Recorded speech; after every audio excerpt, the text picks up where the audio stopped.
بسم الله الرحمن الرحيم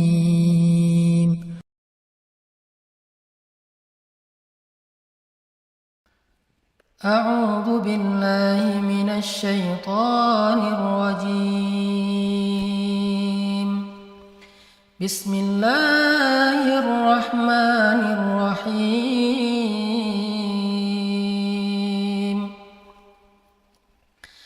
كما أخرجك ربك من بيتك بالحق وإن فريقا من المؤمنين لكارهون يجادلونك في الحق بعدما تبين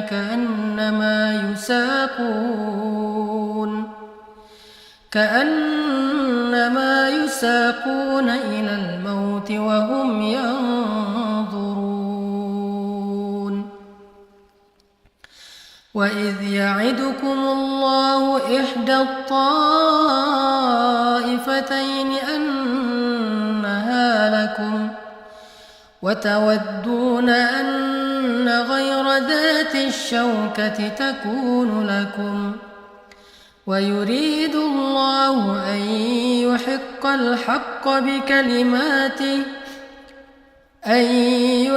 الحق بكلماته ويقطع دابر الكافرين ليحق الحق ويبطل الباطل ولو كره المجرمون Sadaqallahul azim.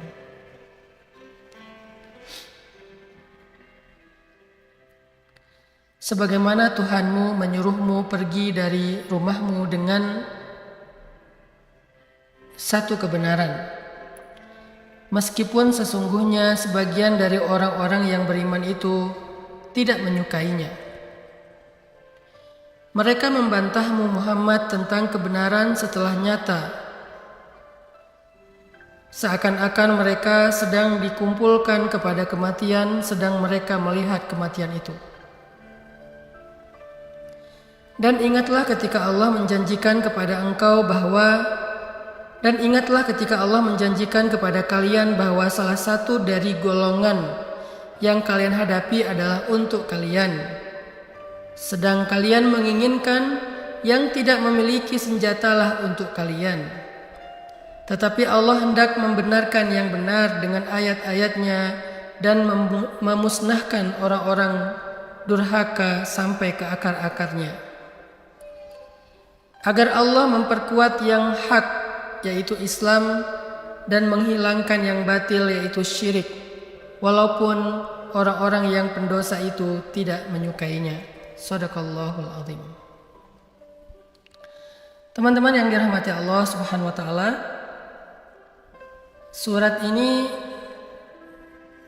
ayat ini ada di dalam surat Al-Anfal. Dan surat Al-Anfal itu oleh para ulama disebut juga dengan nama Suratu Badar, surat perang Badar. Suratu Badar, surat perang Badar. Kenapa surat Al-Anfal ini dinamakan juga dengan nama Suratu Badar, surat perang Badar?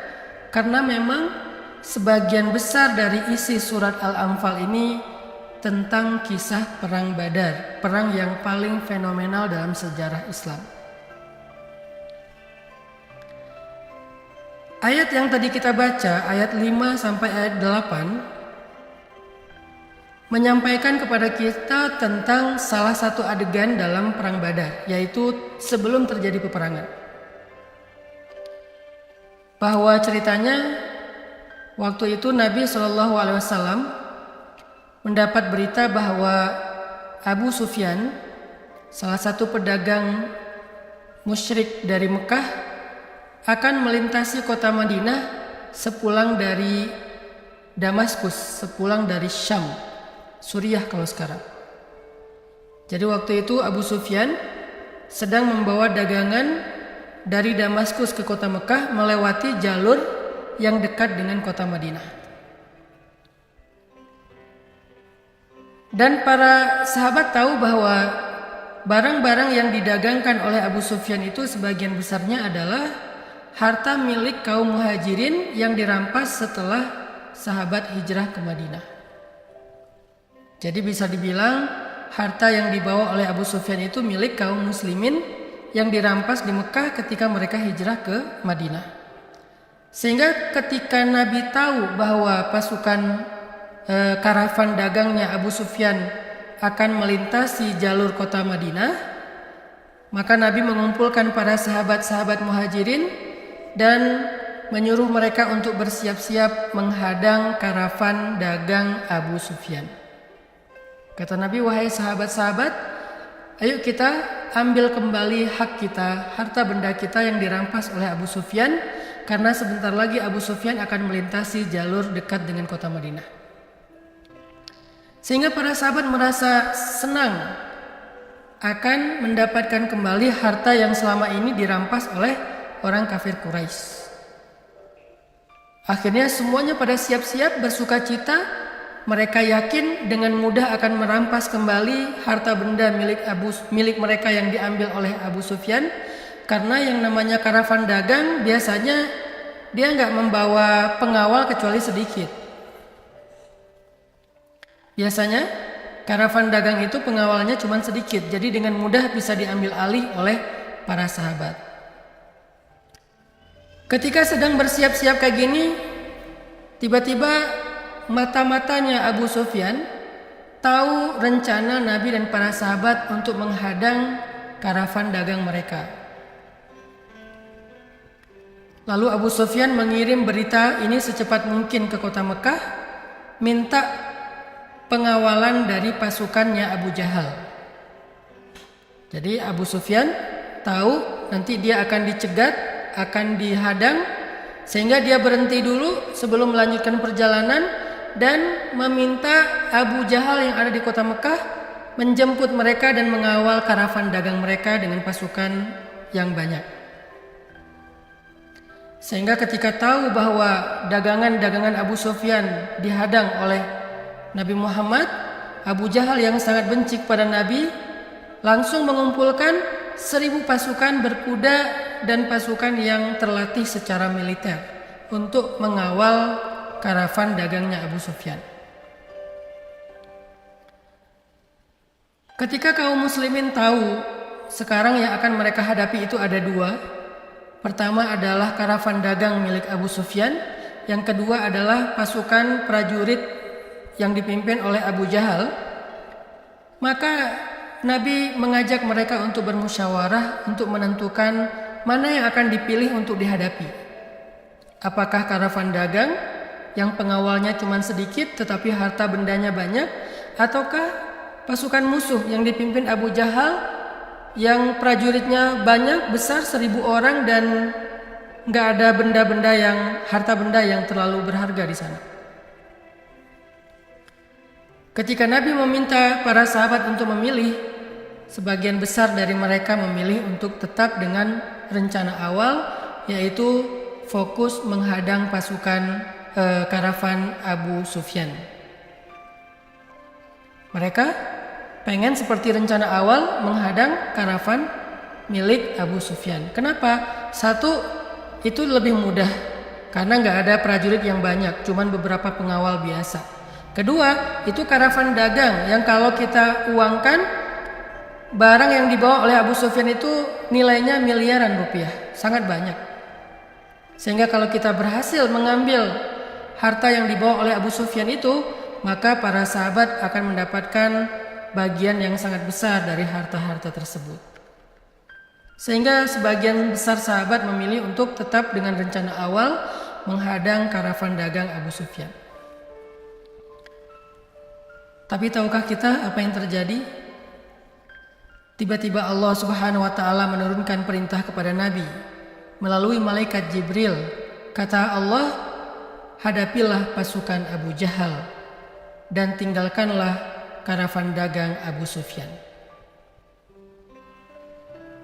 Jibril datang memberitahu kepada Nabi agar siap-siap untuk menghadapi pasukan besarnya Abu Jahal yang isinya adalah prajurit-prajurit yang terlatih, beberapa bahkan ada tentara-tentara bayaran, ada budak-budak yang kuat seperti Wahsy dan yang lain-lain, dan mengabaikan karavan dagangnya Abu Sufyan.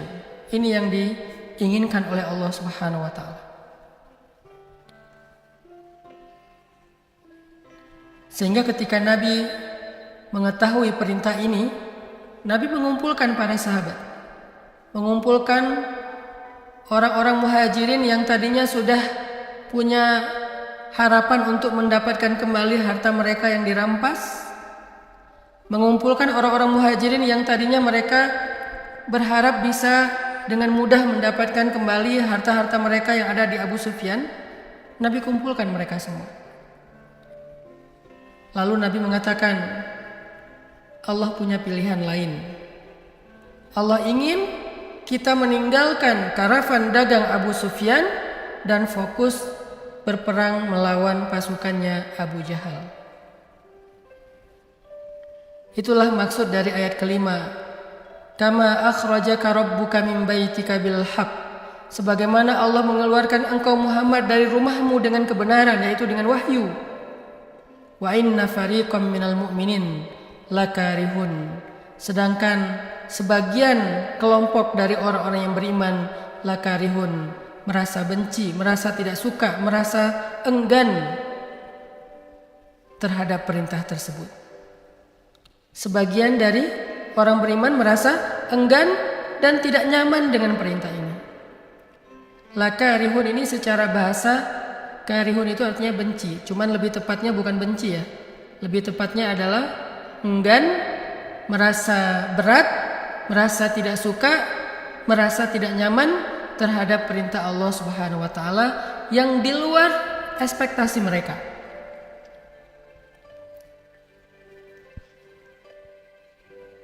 Orang-orang beriman pun di sini diuji hatinya, diuji keikhlasannya, diuji ketulusannya dalam menjalankan perintah Allah.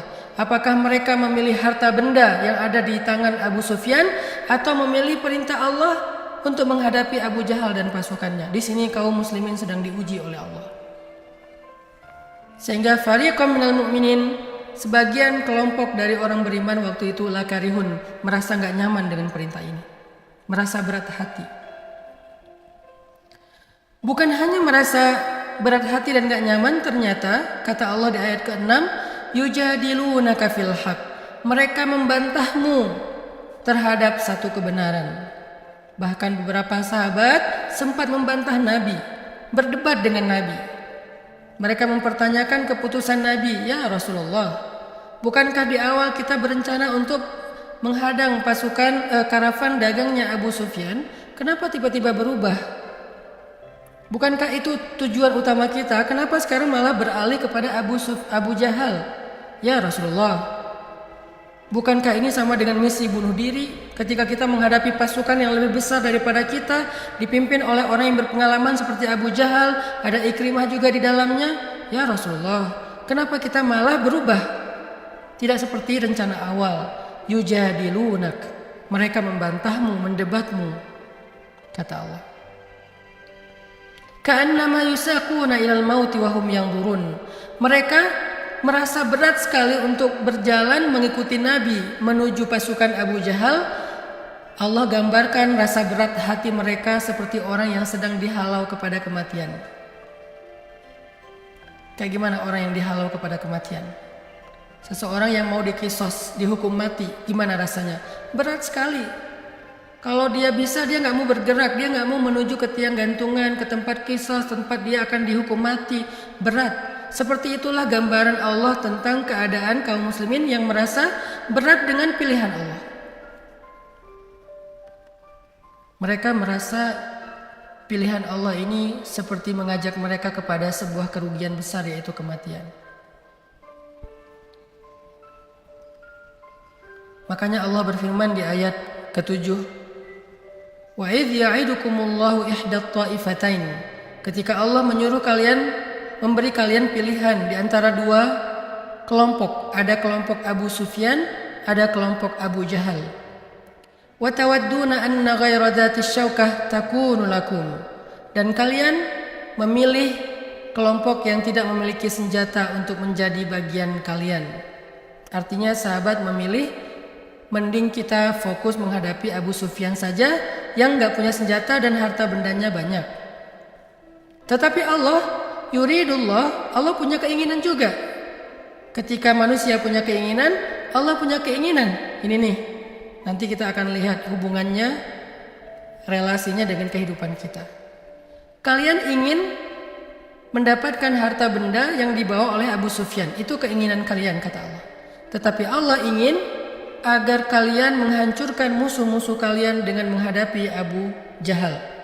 Ternyata dalam adegan ini ada perbedaan antara keinginan orang-orang yang beriman dengan keinginan Allah Subhanahu wa taala. Pernah nggak teman-teman merasakan seperti itu dalam kehidupan sehari-hari? Ketika apa yang kita harapin dengan apa yang Allah tentukan, takdirkan, itu berbeda. Ketika apa yang kita inginkan, yang kita impikan, yang kita doakan, yang kita bayangkan berbeda dengan kenyataan yang kita alami. Ketika apa yang kita inginkan berbeda dengan tuntunan syariat yang telah Allah turunkan kepada Nabi Muhammad. Inilah yang dirasakan oleh sahabat-sahabat Muhajirin di dalam perang Badar. Mereka pengen yang mudah, mereka pengen sesuatu yang secara zahir lebih menguntungkan, sedangkan Allah menginginkan sesuatu yang menurut mereka lebih susah dan secara zahir tidak ada keuntungan apa-apa menghadapi pasukan itu. Secara materi gak ada keuntungannya. Inilah pilihan yang paling berat bagi orang yang beriman terkadang. Saat dia harus menahan diri dengan keinginan-keinginannya dan mengikuti keinginan Allah untuk kebaikan yang lebih besar yang mungkin saat ini dia gak pernah tahu. Yang mungkin saat ini dia belum mengerti. Itu ujian bagi orang yang beriman. Kadang kita pengen menikah dengan seseorang yang kita anggap dia ideal banget, calon imam yang paling baik, calon makmum yang paling baik untuk kita. Seolah-olah gak ada lagi orang lain yang lebih tepat untuk mendampingi hidup kita selain dia. Ini adalah keinginan kita. Tapi kadang Allah punya keinginan yang lain. Allah ingin kita menikah dengan orang lain. Allah ingin dia menikah dengan orang lain. Allah ingin pernikahan kita itu batal, gak jadi. Allah ingin pertunangan kita itu batal. Allah pengen menjodohkan kita dengan hambanya yang lain yang kita belum tahu. Keinginan kita dengan Allah berbeda. Kita berharap bisa bekerja di sebuah perusahaan. Banyak orang yang sudah melamar kerja di sana, tetapi kita dapat kesempatan untuk diwawancara. Kita berharap bisa mendapatkan penghasilan yang cukup dari perusahaan itu. Ternyata keinginan Allah berbeda. Ada aja. Bisa tiba-tiba ada masalah, tiba-tiba ada perubahan, tiba-tiba perusahaannya meng-cancel, gak jadi wawancara, kita ditolak, atau kita sakit, atau kita ada musibah lain. Intinya, kenyataannya berbeda dengan apa yang kita harapkan. Kita pengen punya keluarga yang sakinah, mawaddah, warahmah. Tapi Allah berkehendak lain, justru memberikan banyak ujian di dalam rumah tangga kita dan keluarga besar kita. Keinginan kita dengan keinginan Allah kadang gak sama. Apa yang kita pikirkan dengan apa yang Allah kehendaki kadang gak sama. Itulah yang dirasakan oleh para sahabat kaum Muhajirin di dalam perang Badar.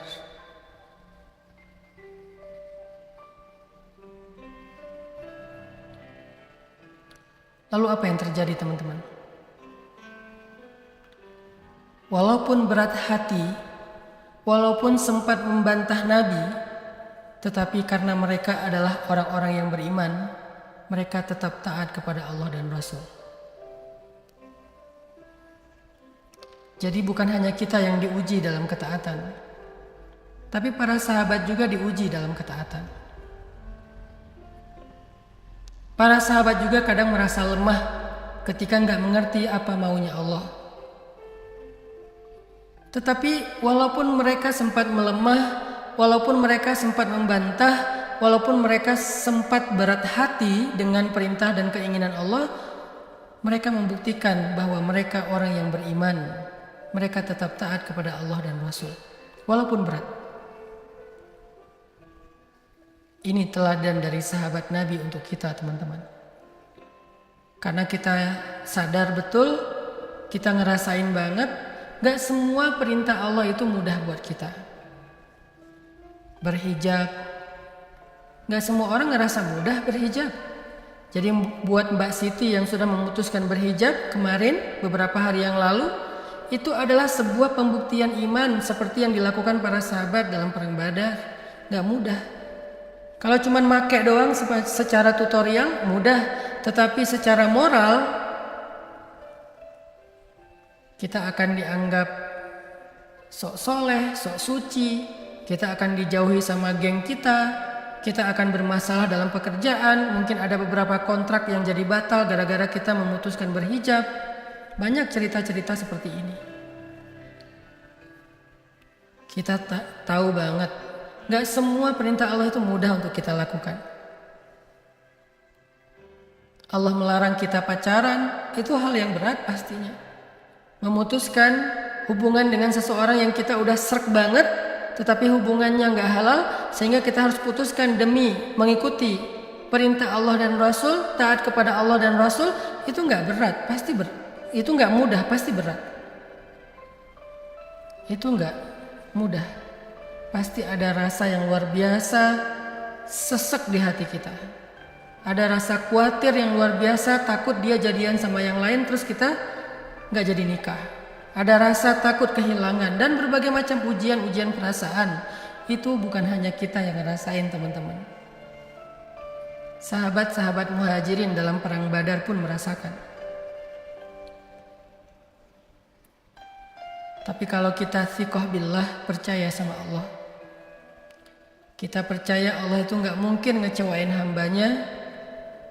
Kita percaya gak mungkin gara-gara taat sama Allah terus kita jadi rugi. Kita percaya bahwa Allah punya rencana yang lebih baik untuk kita. Kita percaya Allah lebih tahu dan kita gak tahu. Maka ikutilah Allah. Walaupun berat, walaupun hati kita ngerasa sesak, walaupun kita gak bisa ngilangin rasa khawatir yang luar biasa di hati kita, ikuti aja alur dan maunya Allah. Itulah yang dilakukan oleh para sahabat.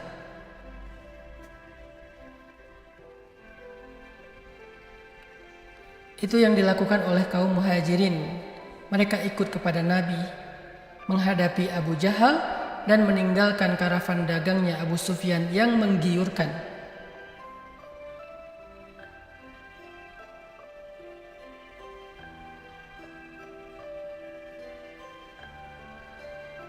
Lalu apa yang terjadi setelah itu? Allah Subhanahu wa taala berfirman di dalam ayat-ayat berikutnya, bagaimana Allah tunjukkan mukjizat-mukjizat besar kepada kaum muslimin dalam perang Badar. Sehingga mukjizat, miracle, keajaiban-keajaiban ini menjadi bukti bagi kita kalau kita memilih Allah, Allah akan tunjukkan keajaiban dalam kehidupan kita. Kalau kita walaupun berat hati mengikuti maunya Allah, nanti Allah akan tunjukkan keajaiban dalam kehidupan kita. Ini buktinya. Coba buka lagi surat Al-Anfal. Ayat 9. Paragraf berikutnya dari paragraf yang tadi kita baca. Apa kata Allah? إِذْ تَسْتَغِيثُونَ رَبَّكُمْ فَاسْتَجَابَ لَكُمْ أَنِّي مُمِدُّكُمْ بِأَلْفٍ مِّنَ الْمَلَائِكَةِ مُرْدِفِينَ. Ketika malam sebelum terjadi perang Badar, Nabi dan para sahabat sudah berhadap-hadapan dengan musuh mereka yang jumlahnya 3 kali lipat lebih banyak dari jumlah kaum muslimin, yang senjata mereka lebih lengkap daripada kaum muslimin. yang keahlian militer mereka lebih teruji daripada kaum muslimin. Kedua pasukan ini sudah berhadap-hadapan dan waktu itu kaum muslimin dalam keadaan khawatir kalau mereka akan kalah besok dalam peperangan. Mereka taat, mereka ikut Allah dan Rasul, tetapi tetap dengan rasa yang khawatir, berat hati, rasa takut terhadap musuh yang lebih besar. Walaupun dengan rasa yang berat itu mereka tetap taat. Maka pada malam itu Nabi beristighosah. Nabi berdoa dengan doa yang sangat panjang. Sampai Abu Bakar menemani Nabi dalam doa sepanjang malam itu. Ketika para sahabat dalam keadaan takut, Nabi berdoa sepanjang malam. Para sahabat desas-desus di antara mereka, bagaimana kita besok? Akankah kita bisa memenangkan peperangan ini? Mungkinkah kita mengalahkan pasukan yang lebih terlatih daripada kita?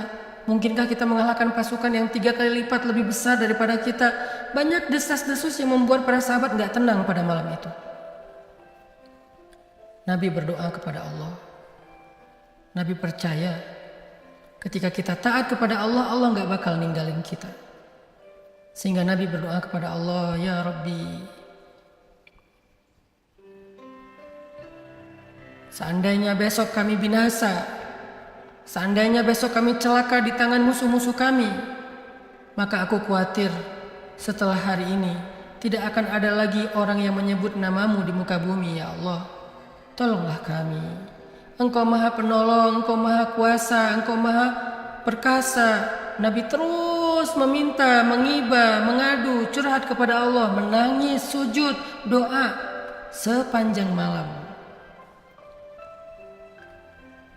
Lalu Allah menjawab doa Nabi dengan kalimat, Anni, aku.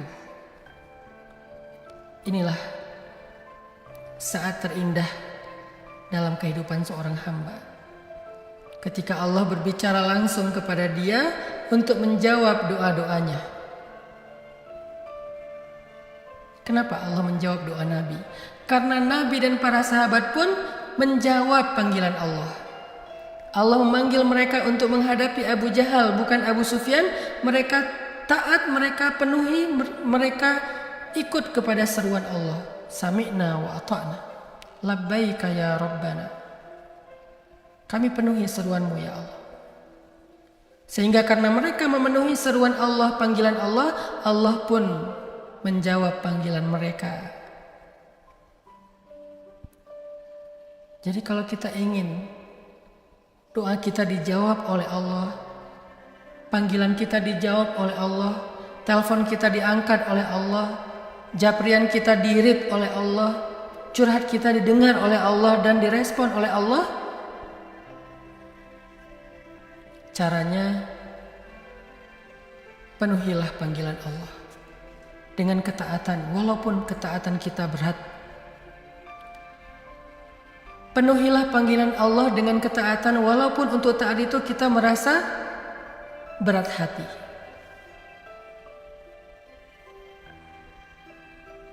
Allah menjawab doa Nabi dengan kalimat di ayat 9. Anni mumiddukum bi alfim minal malaikati murdifin. Aku akan mengirimkan untuk kalian pasukan dari malaikat untuk membantu kalian yang berjumlah 1000 malaikat. 1000 malaikat, kebayang gak? Berapa jumlah kaum muslimin dalam perang Badar? 314 orang termasuk Nabi. 313 sahabat plus Nabi 314 orang. Berapa jumlah musuh dalam perang Badar? 1000 orang.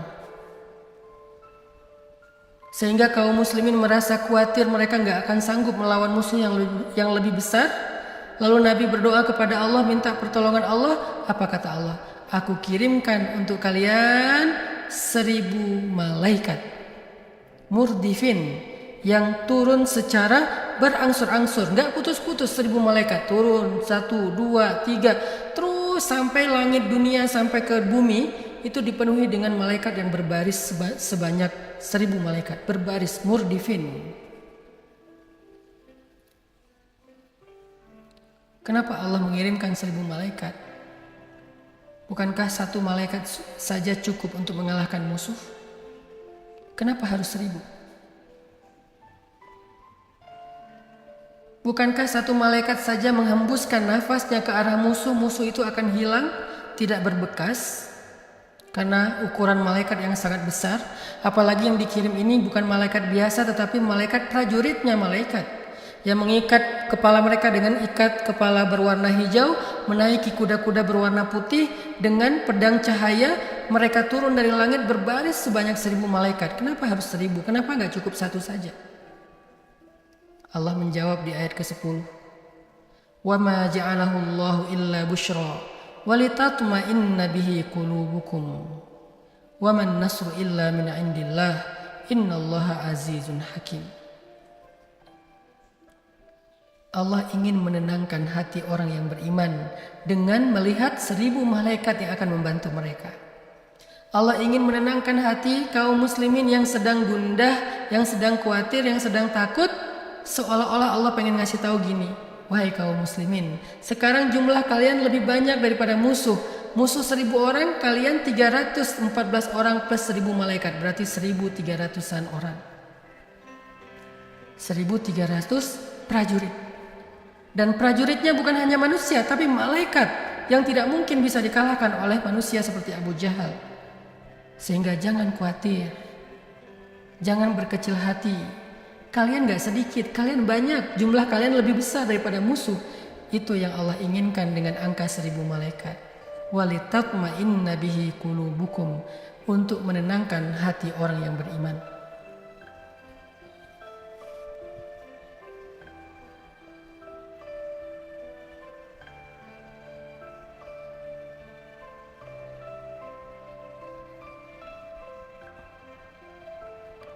Sehingga setelah Allah menjawab doa Nabi ini, Nabi merasa tenang. Abu Bakar merasa tenang. Bagaimana dengan para sahabat? Apa yang terjadi dengan para sahabat ketika mereka dalam keadaan gelisah? Sementara Nabi baru tahu berita dari Allah akan dikirimkan 1000 malaikat besok. Apa yang terjadi di antara para sahabat? Allah menjawab di ayat ke-11. Idh yughashshikumun nu'asa amanatan minhu. Allah turunkan rasa kantuk, rasa mengantuk kepada para sahabat semuanya, sehingga mereka yang tadi gelisah, takut, gak bisa tidur, tiba-tiba serentak semuanya merasa ngantuk dan bisa tidur dengan lelap, supaya jiwa dan raga mereka bisa beristirahat. Lihat keajaiban ini.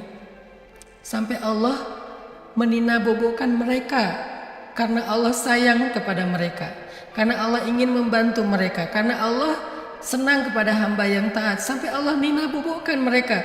Idh yughashshikumun nu'as, Allah datangkan rasa ngantuk di mata mereka.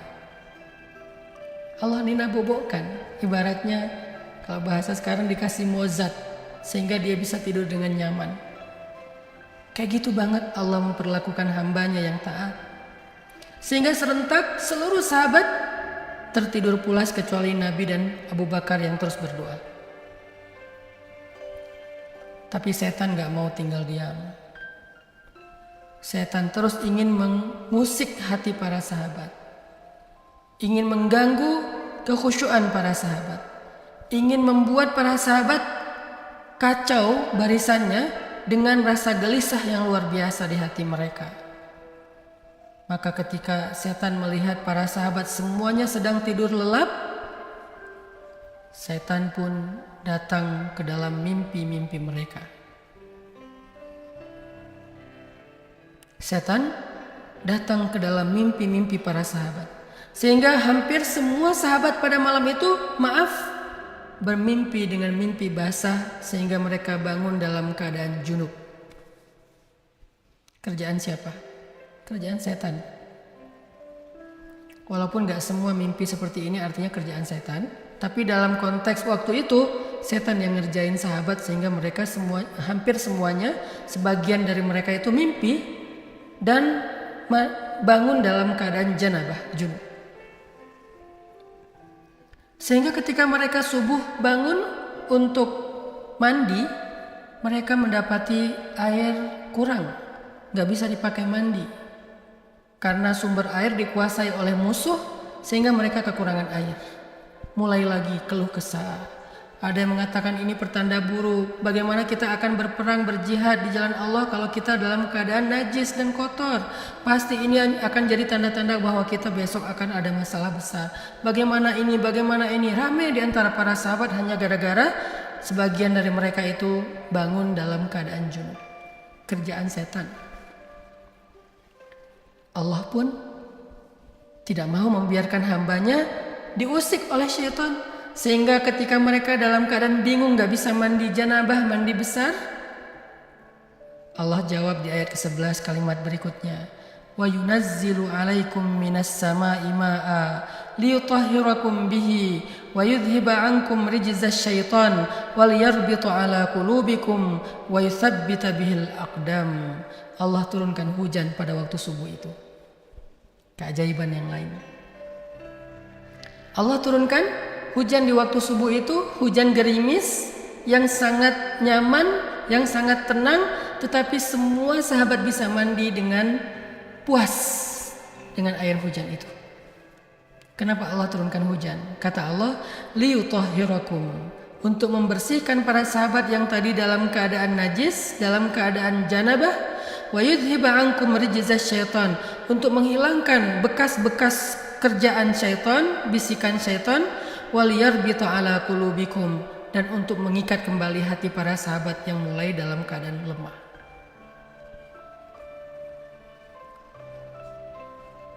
Ini keajaiban demi keajaiban yang Allah tunjukkan setelah mereka taat kepada Allah walaupun berat hati. Allah dengarkan doa Nabi. Allah turunkan rasa ngantuk kepada mereka agar mereka bisa istirahat, agar mereka bisa tenang. Kemudian Allah turunkan air hujan sebagai rahmat untuk membersihkan tubuh mereka dan bekas-bekas kejahatan syaitan di dalam diri mereka. Dan yang terakhir yang paling besar, Allah kirimkan pasukan malaikat yang berjumlah 1000 malaikat yang turun murdifin, berangsur-angsur dari langit sampai ke bumi, yang dilihat langsung oleh pasukan musuh di siang hari ketika terjadi peperangan Badar, di mana para malaikat diriwayatkan dalam hadis-hadis turun menyambar pasukan musuh. Sehingga bisa dibilang perang Badar itu seolah-olah kaum muslimin hampir gak berperang. Hampir gak berperang. Kenapa? Karena musuh justru ditangani oleh malaikat, bukan oleh kaum muslimin. Tadi di awal kaum muslimin merasa menghadapi Abu Jahal itu lebih berat daripada menghadapi Abu Sufyan. Menghadapi pasukan musuh yang berjumlah lebih besar daripada mereka akan menjadi pekerjaan yang berat.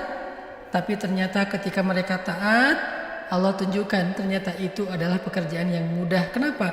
Allah yang terlibat dan Allah menolong mereka. Malaikat yang akan menghancurkan pasukan musuh, sehingga kaum muslimin hanya mengambil bagian sisa-sisanya saja. Dalam perang Badar, bisa dibilang yang berperang itu adalah malaikat. Seolah-olah yang berperang itu adalah malaikat, bukan kaum muslimin. Kaum muslimin hanya melihat saja bagaimana musuh kocar-kacir disambar oleh malaikat, naik lagi, turun lagi yang lain, naik lagi, turun lagi yang lain. Malaikat yang memakai ikat kepala hijau, menunggang kuda putih, dan menyambar mereka dengan pedang-pedang yang bercahaya, sehingga musuh lari kocar-kacir. Kaum muslimin seolah-olah hanya melihat saja, kecuali hanya mengambil bagian sisa-sisa dari musuh yang mengarah ke arah mereka. Sehingga kaum muslimin mendapatkan kemenangan yang besar setelah itu. Ada satu kejutan lagi setelah terjadi perang Badar yang Allah sediakan untuk kaum muslimin. Tahukah kita apa kejutan itu? Allah sampaikan kepada Nabi, katakanlah kepada semua ahlu Badar, semua mujahid Badar, semua pasukan kaum muslimin yang ikut dalam perang Badar, if'alu ma syi'tum. Hiduplah dengan apa yang kalian inginkan. Allah telah mengampuni dosa kalian yang lalu dan yang akan datang, dan Allah menjaminkan surga untuk kalian semua. Itu kejutan hadiah keajaiban yang paling istimewa yang Allah berikan dalam perang Badar. Mereka dijamin akan diampuni dosa-dosa di masa lalu dan di masa yang akan datang. Dan mereka dijamin masuk surga tanpa hisab. Masuk surga tanpa hisab. Begitu bangkit dari kubur di padang mahsyar, langsung disambut oleh malaikat-malaikat yang ikut berperang bersama mereka di perang Badar. Yuk masuk surga rame-rame. Sekaligus mereka semua masuk surga tanpa melalui hisab. Allah mudahkan jalan mereka ke surga. Itulah kejutan yang paling istimewa yang Allah berikan kepada ahlu Badar, para sahabat yang ikut dalam perang Badar, setelah ketaatan mereka kepada Allah walaupun dengan berat hati.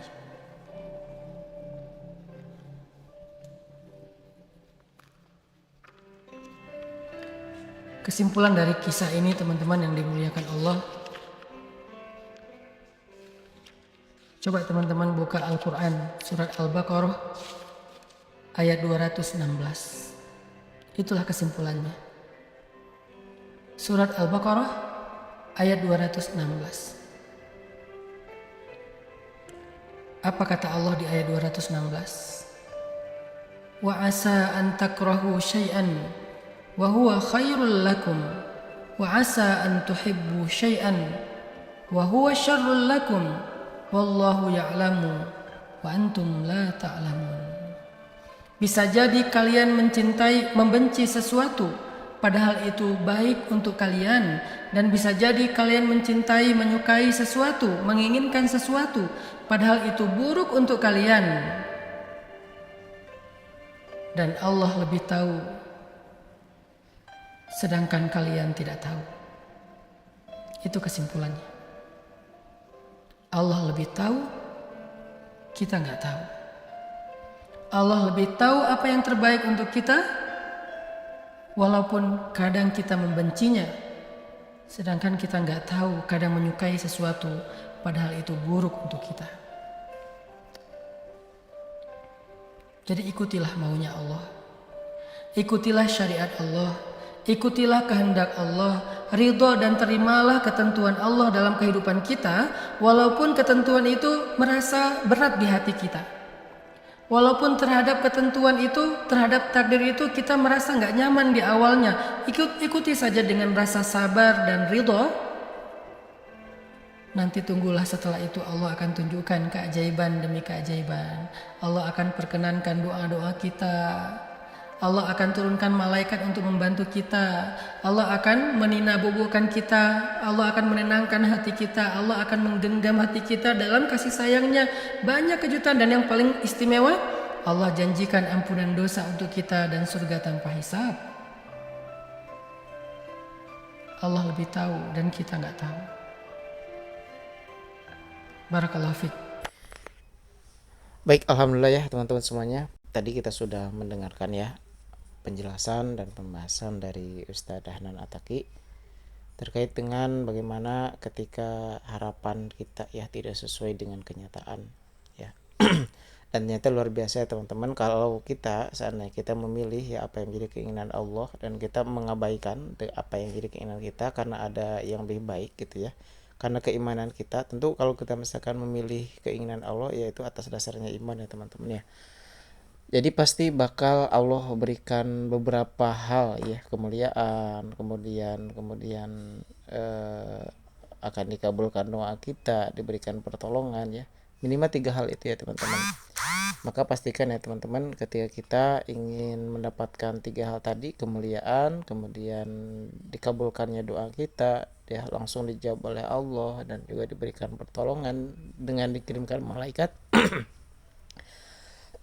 maka kita bisa langsung ya mencontoh apa yang tadi atau mencontoh kisah para sahabat tadi ya di perang Badar itu.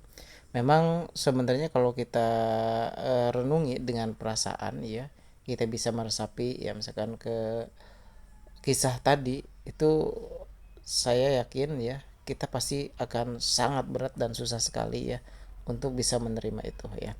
Karena awalnya harapannya apa, dan ketika di perjalanan ternyata Allah memerintahkan untuk berperang. Mereka sendiri tidak siap, mereka sendiri tidak dalam dalam emang secara logika tidak mampu, harus berhadapan dengan 1.000 pasukan, yaitu 3 kali lipat lebih banyak dari mereka ya.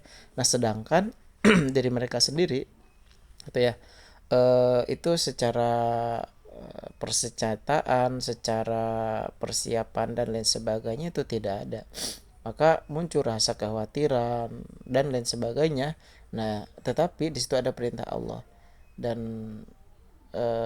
subhanallah mereka justru memilih perintah Allah ya, sehingga mereka mendapatkan 3 keutamaan tadi ya teman-teman ya, kemuliaan, ditolong oleh Allah, dan juga langsung dikabulkan doa-doanya oleh Allah Subhanahu wa taala. Berarti poinnya apa ya teman-teman di sini? Ya poinnya adalah ketika kita ya ingin mendapatkan satu kemuliaan, ketika kita ingin ditolong oleh Allah Subhanahu wa taala, ketika kita doa-doa kita ingin cepat diijabah oleh Allah Subhanahu wa taala, maka sebenarnya yang harus kita lakukan adalah kita tidak mesti mengikuti apa yang menjadi keinginan kita, tapi fokuslah kepada keinginan Allah dalam hidup kita. Maka ketika kita fokus pada keinginan Allah, insya Allah kita akan juga mendapatkan kemuliaan seperti para sahabat tadi ya. Kita juga akan dikabulkan doanya oleh Allah Subhanahu wa taala, dan insya Allah kita akan diberikan pertolongan dari setiap permasalahan yang sedang kita hadapi ya teman-teman. Nah maka selalu ingat kuncinya di surat Al-Baqarah ayat 216 tadi, bahwa wa asya ang tahibu syai'an wa huwa khairul lakum ya. Jadi boleh jadi apa yang menurut kita baik ya belum tentu menurut Allah baik ya. Boleh jadi juga apa yang menurut kita buruk belum tentu di mata Allah itu buruk ya. Wallahu ya'lamu ya. Allah ya, jadi intinya berarti teman-teman fokus kepada perintah Allah ya, fokus kepada apa yang Allah inginkan ya, supaya kita bisa mendapatkan 3 kemuliaan tadi ya, dan insya Allah kita tidak akan kecewa ya, walaupun terasa berat, walaupun terasa mungkin banyak kekhawatiran, tetapi ketika kita yakin bahwa setiap yang terjadi, setiap yang Allah pilihkan itu terbaik buat kita, maka insya Allah kita akan mendapatkan kemuliaan tadi. Terima kasih. Barakallahu fikum. Assalamualaikum warahmatullahi wabarakatuh.